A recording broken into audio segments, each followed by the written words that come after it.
How to clear all of the cache that you have stored in Steam. So hey guys, welcome to this tutorial. If you are facing any bugs, glitches or other errors and you think that the stored cache in your Microsoft Steam will be the issue which is playing with your Windows, then this video is for you. In this video, I will show you how to clear out that cache from Steam.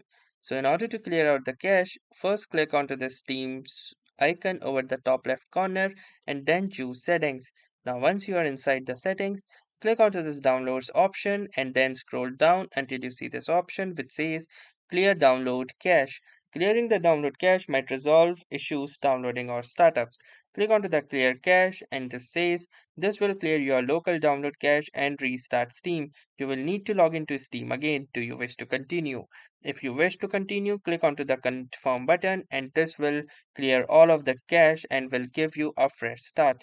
So that was all for this tutorial. Thanks for watching and have a nice day.